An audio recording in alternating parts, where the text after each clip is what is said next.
அஸ்ஸலாமு அலைக்கும் வரஹ்மத்துல்லாஹி வபரகாத்துஹு. அல்லாஹ்வின் பேரால் ஆரம்பம் செய்கிறேன். இன்றைக்கி நம்ம அல்லாஹ்வின் மகத்தான நபிமார்கள் ஒருவரான ஷுஐப் நபி அவர்களின் வரலாறை பற்றி தான் அறிந்து கொள்ள போகிறோம். ஷுஐப் அலைஹிஸ்ஸலாம் அவங்க மத்தியன் மக்களிடம் அல்லாஹ்வின் தூதராக அனுப்பப்பட்டாங்க. மத்தியன் மக்கள் வணிகத்தில் மோசடி செய்வதும் அளவிலும் எடையிலும் குறைத்து கொடுப்பதும் அநியாயம் செய்வதும் வழக்கமாக கொண்டிருந்தாங்க. ஷுஐப் அலைஹிஸ்ஸலாம் அவங்களிடத்தில் அல்லாஹ்வை மட்டும் வணங்குங்க, அளவையும் எடையையும் முழுமையாக கொடுங்க, மக்களின் உரிமைகளை பறிக்காதீங்கன்னு சொன்னாங்க. ஆனால் அந்த மக்கள் அவங்கள நம்ப மறுத்தாங்க. சிலர் அவங்கள கேலி செஞ்சாங்க. உங்கள் தொழுகைதான் எங்களை தடுக்கிறதா அப்படின்னு ஏளனம் செஞ்சாங்க. இருப்பினும் ஷுஐப் நபி பொறுமையாக மக்களை அழைத்து கொண்டே இருந்தாங்க. இறுதியில் அவர்கள் உண்மையை எதிர்த்ததால் அல்லாஹ்வின் தண்டனை வந்துச்சு.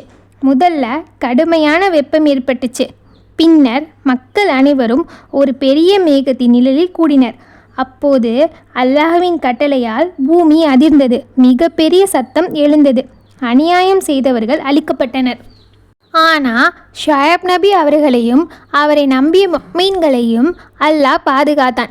இந்த வரலாற்றிலிருந்து நாம் கற்றுக்கொள்ளும் பாடங்கள் என்னென்னா, வியாபாரத்தில் நேர்மையாக இருக்கணும், அளவிலும் எடையிலும் மோசடி செய்யக்கூடாது, அல்லாஹ்வின் கட்டளைகளை பின்பற்றி நடக்கணும்.